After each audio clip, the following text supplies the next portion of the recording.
Olá, amigos, companheiros, trabalhadores, público em geral, sejam bem-vindos ao canal de YouTube do Instituto de Estudos e Práticas Espíritas de Natal, o IEP. Em decorrência desse processo pandêmico pela qual nós estamos passando, muitas doenças, notadamente doenças da alma, doenças do coração, têm acontecido e têm atingido muitas das pessoas. Então, nosso objetivo com este canal é justamente chegar junto a todos aqueles que necessitam de uma presença ativa de trabalhadores, uma presença ativa de bons espíritos vibrando por todos nós que buscamos a cada dia melhorar mais e mais. Meu nome é Evaldo, eu sou um trabalhador desta casa espírita.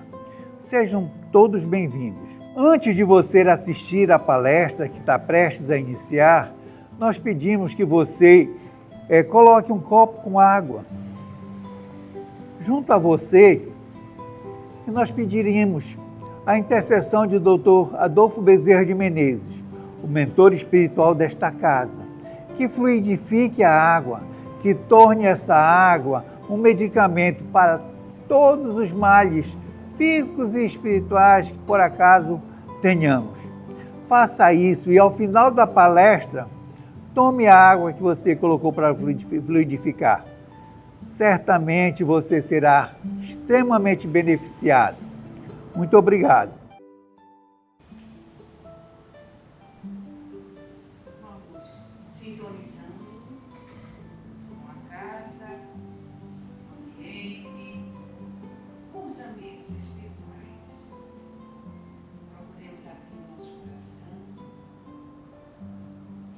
Vamos relaxar, agradecendo ao Pai por essa oportunidade de estarmos aqui reunidos no nome do Mestre Jesus. Pedimos a Ele que nos abençoe, que nos ilumine, que nos proteja e nos dê a sua paz. Pai nosso que estás no céu, santificado seja o vosso nome. Venha a nós o vosso reino de amor e paz. Que seja feita a vossa divina vontade, tanto na terra como no céu. O pão que nos dá diariamente, Senhor da vida, procura nos defender, procura nos ajudar, procura nos proteger. Porque vosso é o reino, o poder e a glória para todos sempre. Em teu nome, Senhor da vida, em nome de Jesus, em nome de Maria, nos abnegados amigos espirituais que aqui se encontram. Pedimos permissão para dar por iniciado o trabalho da tarde de hoje. Retorno às atividades. Com muita luz, com muita paz, com muito amor.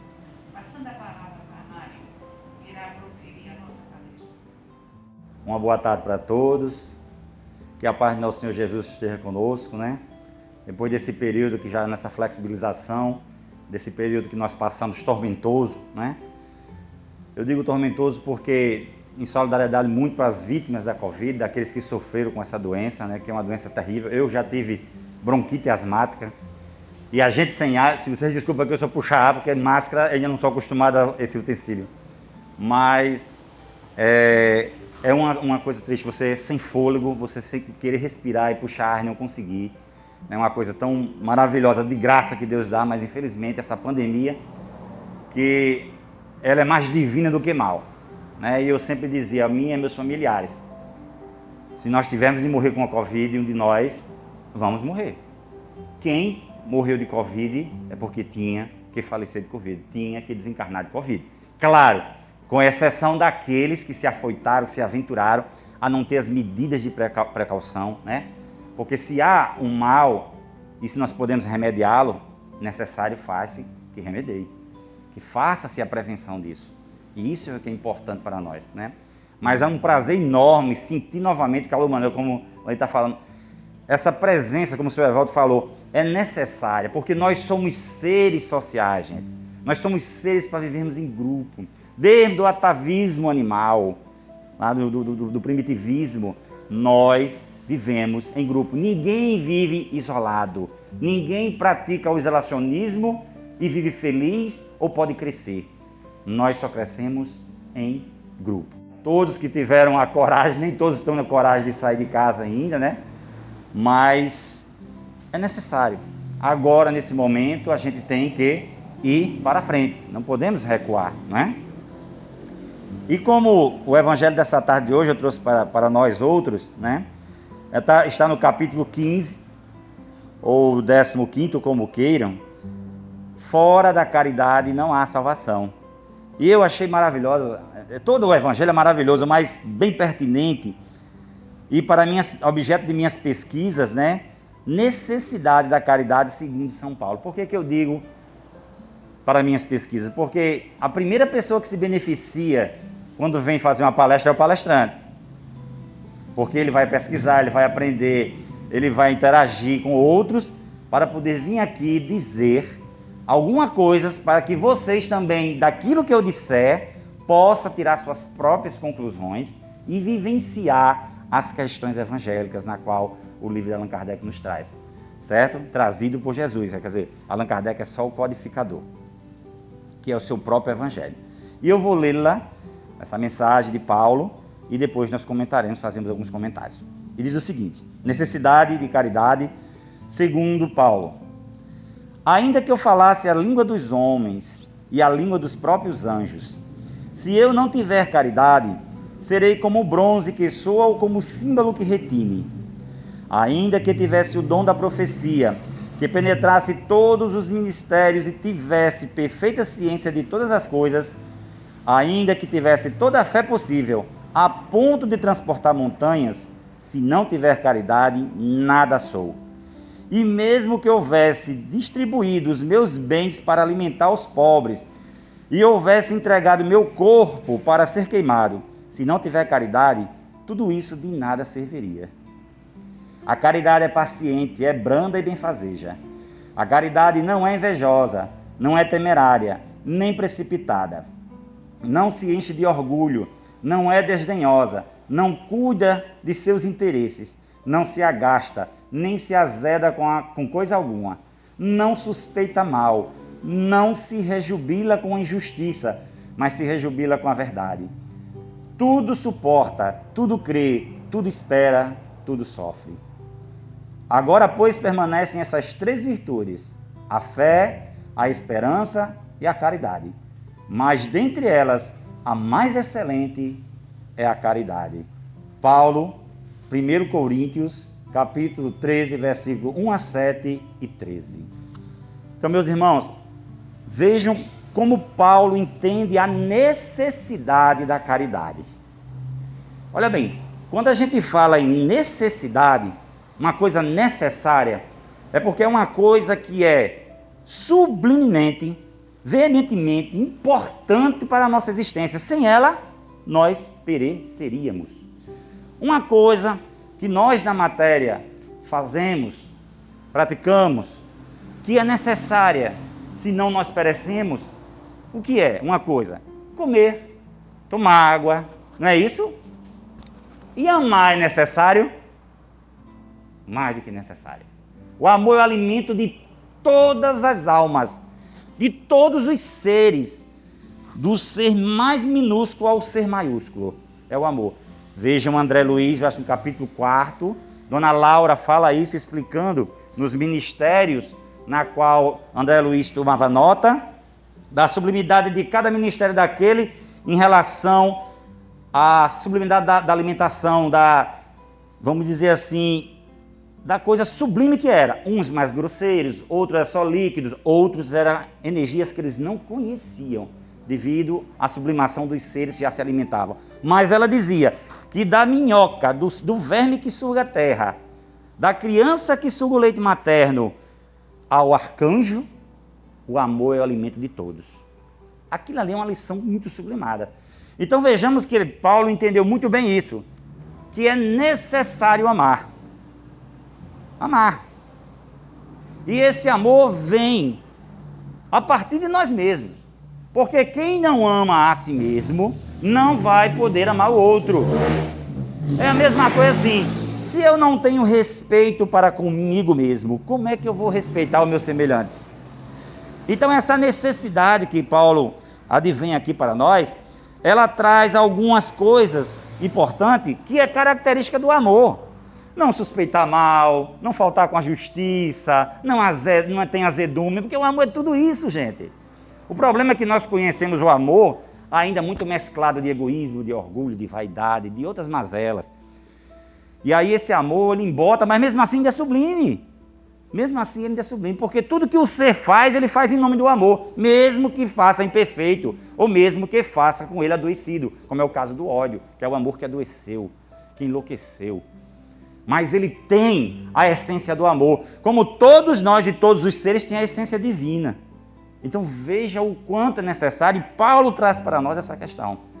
E o amor, ele dá em todas as instâncias na qual o ser pode viver, porque nós somos nutridos de pensamento, nós somos nutridos de palavras, nós somos nutridos de atos para vivenciar o nosso dia a dia de toda a nossa existência, seja ela espiritual ou material. Né? No pensamento se pratica a caridade, a todo momento assim se queira. Quando desejamos uma coisa de coração para nós ou para o outro, é amor. E o amor, se você for olhar a caridade aqui, nessa situação que Paulo coloca no livro dos Espíritas, ela está caridade. Mas se você olhar em algumas escrituras antigas, ou na própria Bíblia, nas Bíblias, nas 247 traduções bíblicas que existem, você verá a palavra amor em vez de caridade. E é porque que a caridade traz o amor, aqui o Espiritismo traz a caridade no lugar do amor. Porque uma coisa é a mesma coisa. Uma e outra coisa é a mesma. Só que caridade, ela tem um pré-requisito interessante. Ela pega o amor e dinamiza ele. Pega esse amor e dá movimento a ele. Lembra-se que meu próprio Paulo diz que fé morta, fé sem obras, quer dizer, fé sem feitorias, é fé morta? Está aqui, ele próprio está colocando a questão da caridade. Então a caridade, o amor é o conjunto de todas as virtudes que o ser possa ter, do melhor sentimento, dos sentimentos sublimados, colocado em movimento. Transforma em caridade. E aí o pensamento, é lá que gera tudo isso. A palavra também é caridade. A palavra pode ser destrutiva, claro, nós sabemos, falta de caridade. Mas a palavra construtiva, ela é caridade. Porque quando a gente diz uma palavra construtiva para alguém, é porque essa palavra já construiu em nós. Acredite que tem que ser assim. Tudo que nós damos para o outro é porque temos para poder dar. Eu não posso dar nada que seja do outro, porque aí eu já estou furtando, falta de caridade, já incorro em crime. Né? E quando nós trazemos isso para o nosso campo real da vida, nós vamos ver no pensamento filosófico, olha, pensamento filosófico, porque a filosofia, né, é a ciência, né, que traz a arte de pensar, de demonstrar as coisas. Né? A ciência, ela explica as coisas. E um dos maiores filósofos que nós conhecemos, não estou querendo falar aqui que os outros são ruins, que os filósofos modernos, pós-modernos são ruins. Mas a filosofia, ela tem uma base mais estrutural, aguçada, e na qual vem toda essa estrutura é socrática, é de Sócrates. Platão, Aristóteles, que faz a tríade desse pensamento, né, da filosofia real, essa filosofia que cresce em nós os verdadeiros valores cristãos, porque Sócrates e Platão, eles foram precursores de Jesus, certo? Então, Sócrates, ele usando da hermenêutica, né? Ele pegou e criou e desenvolveu, né, a mainêutica. É uma hermenêutica, porque a hermenêutica é uma expressão filosófica que ela explica textos e frases, certo? E a mainêutica, desenvolvida por Sócrates, ela desenvolve, e ela quer dizer, melhor dizendo, é assim, a arte de fazer luz ao perguntar. E Sócrates compara isso com o parto que dá luz, a mulher que dá luz, e a mãe dele era parteira em Atenas, ele associou a maiêutica como a arte de fazer luz ao parto. É tanto, se vocês pesquisarem, vocês verão ele associando ao parto, devido à mãe dele ser parteira, e ele aquilo admirava e colocou a maiêutica, esse ramo da hermenêutica, como essa arte de trazer luz. E como é isso? Esse perguntar. Perguntar é muito importante, gente. Perguntar é importantíssimo. Você vai olhar que no pensamento filosófico que traz o livro dos Espíritos, logo na sua versão inicial, deu quase 900 perguntas que Kardec faz ao Espírito de Verdade. Depois ele se aperfeiçoou o livro dos Espíritos e fica com 1019 perguntas. Olha aí, perguntas. E a pergunta é a arte, né, de fazer luz, de dar a luz. Mas tem perguntas que não dá luz, esconde a luz, como tudo em que nós possamos escolher entre o bem e o mal, né? E aí, Sócrates, ele dá um exemplo interessante sobre isso. Ele chega a certo ponto com seus discípulos e diz assim: prestem bem atenção, olhe bem, faz uma pergunta. Se um jumento dá um coice no homem, e o homem retribui esse coice no jumento, aonde é agora que está o jumento e o homem? Olha só, a pergunta de Sócrates faz nascer de dentro dos seus discípulos o questionamento, pensamento, para começar a discernir o que é certo e o que é errado. Então, realmente, se um animal que é irracional, dito inferior, dá um coice no homem e o homem dá esse revide, que nós vemos isso acontecer, aonde está o animal, onde está o homem? E ele ensinava a seus discípulos a pensar dessa forma. E ele era simplesmente, com certeza, um bom aluno de Jesus Cristo. Porque ele foi há 450 anos antes de Jesus, ele veio aqui, mas com certeza, eu tenho até uma pergunta que Haroldo fala, bem interessante, ele fala assim: quem é que sabe mais filosofia, Jesus ou Sócrates? O pessoal ainda diz que é Sócrates. Não, gente. Na preparação do solo, da semeadura do Evangelho, Jesus manda, a pedido, Deus é quem determina isso, claro, mas Jesus pede primeiro para que ele vá na frente, para começar a jogar as primeiras sementes, depois ele vinha trazendo a semente do amor maior para germinar em nossos corações, né? Então, Jesus é quem manda todos esses seres que vêm nos ajudar aqui, que vêm dar esse exemplo para nós, com certeza são discípulos do Mestre. São maiores do que nós, mas menores do que Jesus. Então, Sócrates, com esse pensamento filosófico dele, também irradia a filosofia maética, né? essa hermenêutica maêutica para nós outros, e Kardec faz as perguntas justamente ao Espírito de Verdade, para que nós outros possamos tirar das respostas as nossas conclusões e vivenciarmos o amor através do Evangelho. Como é interessante. Então, a filosofia espírita está quase toda contida no livro dos Espíritos, toda baseada na maêutica de Sócrates. Veja como isso é interessante. E todas as perguntas, gente, me perdão de falar de mim, mas quando eu li o livro dos Espíritos, que eu vi uma pergunta daquela, uma resposta, me arrepiava, chorava que não prestava. Porque era tudo que eu queria saber da vida, era aquilo. Eu desafiava padre, rabino, eu fui budista, todo mundo eu desafiava, eu não acredito nisso não. Mas quando eu comecei a ler, depois de muita tormenta, claro, que a dor faz a gente se ajoelhar, eu comecei a ver aquilo como um bálsamo para mim, e era interessante aquilo acontecer, e era necessário acontecer, porque antes do amor chegar em nós, tem que passar todo esse processo. Lembra como Lázaro fala do amor? O amor inicia lá na primitividade, né, com os instintos, depois aperfeiçoados, corrompidos, transforma, e aí depois o amor vira o requinte dos sentimentos, né? Então isso é que é interessante nós prestarmos atenção. E essas 1019 perguntas abalou toda a estrutura do mundo no que se concerne a dizer a transcendência da alma, né? E nós hoje espíritas já compreendemos, não tanto, mas alguma coisa, e estamos caminhando, e o importante é caminhar. É tanto que Kardec nos fala assim: verdadeiro espírita se conhece por quê? Por sua transformação moral, por seu incessante combate às más tendências. Esse é o verdadeiro espírita.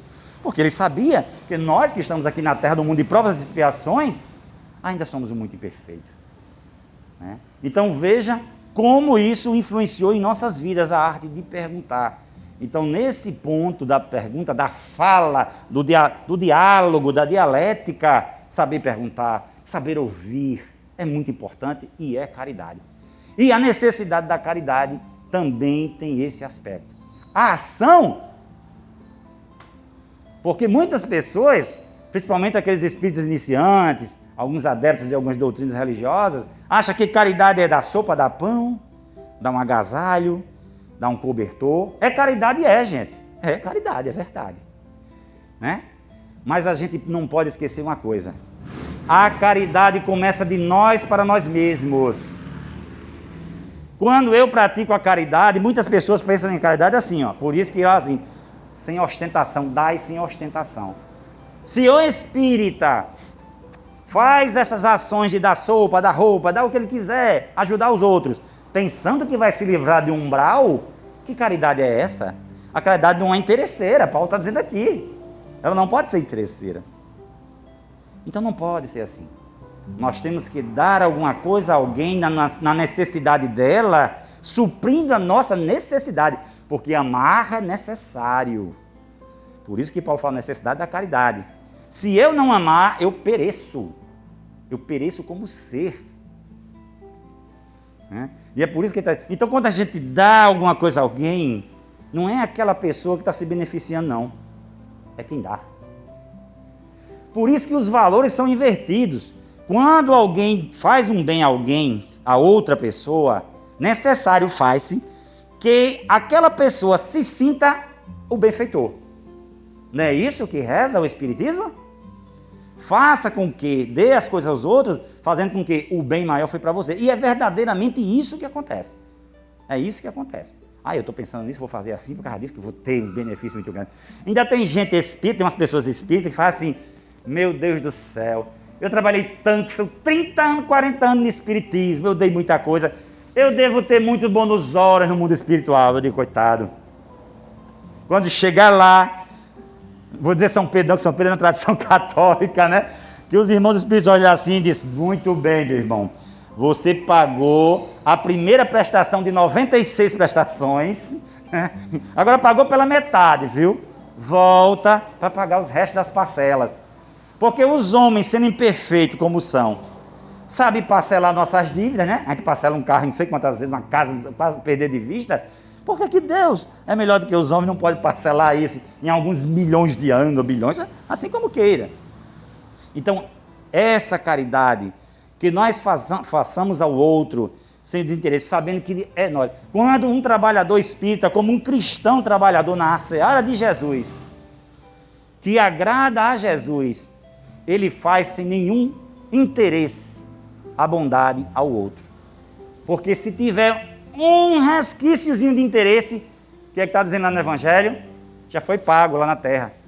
Porque o seu orgulho, sua vaidade, o aparecer, não deixa a tua mão esquerda ver o que a direita faz. Não deixa, porque se vir, os homens já te pagaram, não tens mais nada a receber de Deus. Né? Então, essa conclusão da benfeitoria do mundo material é muito grande. E vemos isso agora nessa pandemia, o quantas pessoas necessitadas. Tantas que não daria, que não deu para se abranger a todas, com certeza. Né? Muitas pessoas amínguas ficaram, muitas pessoas testaram seu valor de caridade, na caridade mais importante que existe, naqueles que convivem com você. Ama teu próximo como a ti mesmo. E quem é o nosso próximo? É a minha esposa, meu filho, é minha filha, é meu marido, é minha família. São os mais próximos de mim. E a caridade, ela vem ali, ela vem abranger toda a situação que essa pandemia, que esse vírus trouxe para nós, um aprendizado enorme, sem dizer que ninguém é culpado, um ser invisível colocado. Eu achei tão interessante isso, porque essa pandemia, ela poupava mais as crianças, os jovens e os animais também. Não tinha nenhum resquício, porque se tivesse, a coisa era feia. Né? Porque os animais não pegavam o vírus, e quantos animais foi abandonado na rua? Gente, eu via cada vídeo que eu ficava às lágrimas, dos cachorrinhos, dos gatos jogados, porque as pessoas achavam que o bicho podia transmitir, que o gato saía para casa do vizinho, porque ninguém controlava, jogava fora. Então veja a importância desse amor. Então aqueles seres que já entendem a caridade, que entenderam a caridade, que muitos já passaram, que nos ensinaram essa arte do amor, que deixou os seus quadros pintados da arte de amar, né? Eu me lembro de um vídeo de André Luiz Peixinho, adoro ele. Não é uma pessoa, não é esses espíritas que estão nos palcos da vida, não. Ele é muito mais reservado, mas é um homem de sabedoria grande, é um filósofo. E ele é médico em Salvador, e ele disse que certa vez ele conheceu Irmã Dulce. E ele disse que certa feita estava no hospital cuidando dos pacientes, atendendo como um plantonista faz, natural. Chega a Irmã Dulce na porta, e ele a conhecia, aquele olhar sempre pidão, sempre terno, sempre olhando assim para a pessoa, não pedindo alguma coisa de você, mas exigindo que alguma coisa desdobrasse de você para que você fizesse o bem. E ele notou aquilo ali, olhou para ela e disse: minha irmã, em que posso atendê-la? Ela disse: eu estou precisando de um atendimento, senhor. A senhora aguarde só um momentinho que eu estou atendendo essa pessoa que está na vez, mas volto para a senhora. Ela disse: tudo bem. E ele ficou assim, tal, cuidando do paciente. Quando voltou para ela: me diga que eu possa ajudá-la. Ela disse: não é a mim. É aquele senhor que eu encontrei na rua agora. Ele está precisando muito de assistência médica. O senhor atendendo a ele, é a mim que o senhor atende. E André Luiz Peixinho fala que ela era portadora de uma dispneia terrível, andava um pouco meio capenga. Mesmo assim, as dificuldades de sua vida, as dores físicas de sua existência, não tirava a necessidade dela se alimentar do amor ensinado por Jesus. Então isso é maravilhoso. E podemos fazer vários vultos disso. Francisco Cândido Xavier, gente. Chico Xavier é um homem com 80 anos de mediunidade a serviço de Jesus. Desde cedo sofrimento, orfandade, lambeu ferida, apanhou, garfada na barriga. Quando se tornou maior, teve câncer, pneumonia. Um olho era estrábico e o outro tinha catarata. Sofreu várias e várias coisas. Chico, certa feita, afirmou assim: estou chorando entre quatro paredes, mas tenho que sair sorrindo para ajudar aqueles que choram. Você já imaginou uma coisa dessa? Você está aqui chorando, mas alguém está chorando lá fora. Eu saio para servir a Deus, calo-me do meu choro e vou ajudar. Porque é isso que o amor nos pede. O amor nos pede que compreendamos o sofrimento, principalmente o que nos abate. Porque é muito fácil, ainda bem, graças a Deus que eu não tenho isso, graças a Deus que eu não tenho aquilo outro. Graças a Deus, no Evangelho está bem claro, capítulo 5. Bem-aventurados sois vós que sofreis. Bendizei a Deus, sim? Bendizei a Deus o vosso sofrimento, porque Ele é o bálsamo de vossas vidas. Olha como interessante. André Luiz, em um certo livro dele, que agora não estou lembrado, ele diz uma coisa interessante. Ele diz: sorria e abençoe sempre, para que te venha alegria e compreensão. Reconhecimento e compreensão. Reconhecimento e compreensão. E vocês veem isso em nosso lar. Em nosso lar, André Luiz, quando, depois de um ano de trabalho que ele está em nosso lar, em um ano de trabalho, não é um ano de sofrimento, não, que sofrimento ele passou quase 9 anos sofrendo no umbral. Um ano de trabalho intenso no nosso lar, ajudando as pessoas. Dá-se para ele, o ministro Clarence, para ele ir à sua casa, que ele era saudoso de casa. Quando ele chega na casa dele, a primeira coisa que André Luiz encontra, o que é? A esposa casada com outro. Onde ele pensava que a mulher estava esperando ele lá. Por certo, ele ia encarnar no noivo e voltar para lá. Podia até voltar, mas não mais como André Luiz, esposo dela. Né? Então, de Zélia. Então, André Luiz, quando chega lá, encontra aquela situação. E, imediatamente, na cabeça de André Luiz, faz-se aquele verdadeiro inferno. Porque ele começa a ter raiva, ódio, rancor. Raiva de Zélia, raiva do novo companheiro dela. Não tinha mais lembrança deles na casa. E ele começa a entrar voltar ao umbral novamente naquela tormenta. Ele para um pouquinho, se equilibra e começa a pensar em Narcisa, que era uma servidora de nosso lar. e que na qual ele confiava muito e tinha um poder, tinha uma elevação muito maior do que ele. E ele pensa em Narcisa chega e diz, está precisando de alguma coisa, André? Diz, Narcisa, olha essa situação, eu estou agoniado com todo esse cenário. E ela disse, André, tenha calma, todos somos nossos irmãos. Olha só aquele obsessor obsediando o novo marido da esposa dele. E ela vê aquilo e começa a despertar nele o amor por aquela pessoa. E ele começa a pensar, olha, se eu for embora para o mundo, para o mundo espiritual, quem ia cuidar dela? E os filhos novos que ficaram? Ele começou a ver que aquele homem estava ajudando ele. E ele começou o quê? Narcisa, vou ajudar você. E foi lá preparar um medicamento à base de eucalipto de mangueira, que no outro dia o Nestor já estava melhor, que ele tinha um problema respiratório. E André começou a se interessar por aquilo, começou a compreender, ele mesmo diz no livro, que vê que Zélia não era propriedade dele, era uma irmã dela que estava evoluindo, a irmã dele, que estava também no plano da evolução, e que naquele momento ele tinha pensado com egoísmo. Mas agora ele estava pensando que o amor é universal e todos nós somos irmãos. Somos almas que se encontramos para resgates de dívida e aperfeiçoamento eterno. E André Luiz, quando vê aquela família já melhor, ele vai com a Narcisa para nosso lar. Quando chega lá no nosso lar, o que acontece? Tá os cidadãos de nosso lar, tudo esperando André Luiz. E Clarencio na frente. E diz Clarencio, André, hoje você se torna cidadão de nosso lar. Olha aí. Porque ele sorriu naquele momento e abençoou o que ele viu. Então ali ele recebeu a compreensão de tudo aquilo ali. A compreensão de tudo que nós somos verdadeiramente na vida. Somos irmãos, todos nós somos irmãos. Estamos em famílias que fazem apenas pequenas partes da grande facção da família espiritual. Então, caridade é necessário, gente. Sem caridade nós definhamos. Porque sem o alimento do amor, se nós passarmos 4 dias sem comer, é capaz de a gente começar a não perder todas as nossas funções físicas e vai perecer. Se nós ficarmos sem amar, com certeza nos embrutecemos, vamos defiar. E é isso aí na figura dos ovoides que nós encontramos no mundo espiritual, daqueles seres que estão enclausurados, em casulos, porque, em vez de amar, batalhavam, lutavam por ignorância ou por querer, por opção, contra esse amor. Se brutalizando, se enrijecendo, se defiando e se transformando naqueles seres, que muitos ainda recriminam e discriminam.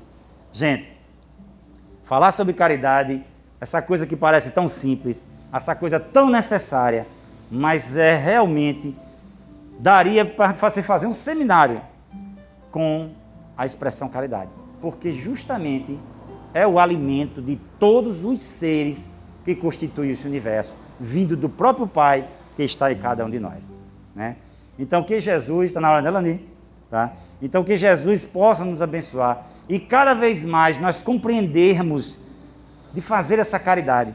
E não pense que caridade é só dar sopa, pão, alimento, roupa, agasalho.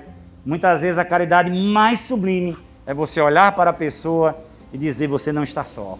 Pelo olhar, dizer, você é meu irmão, sem importar a situação que ela esteja, sem nenhum interesse. Isso vale mais do que 1 milhão de pratos de sopa, 10 milhões de litros de leite, tá entendendo? Ou qualquer guarda-roupa de agasalho ou de roupa. Porque o que importa para Deus é a intenção e a possibilidade que cada um tenha. Não desperdice a oportunidade. Como Bezerra de Menezes diz, e eu fecho com a palavra dele. Se a gente não tem como ir buscar a caridade, não desperdice a oportunidade quando ela vem até nós. Porque isso é muito importante. Às vezes a caridade vem, batendo nós não vamos atrás não, mas quando ela vem atrás de nós, que o amor vem atrás de nós, para nós nos alimentarmos, nós dizemos, não queremos, e é desperdiçar, ok? Que Jesus possa abençoar nós outros e até a próxima oportunidade, se Deus quiser. Se você gostou da nossa palestra, você pode se inscrever em nosso canal, ativar o sininho e se manifestar embaixo para que nós possamos saber o que nós podemos fazer para melhorar, o que você gostou, o que você acha que pode melhorar, para que possamos a cada dia que passa, aperfeiçoar mais este instrumento de comunicação. Somos gratos.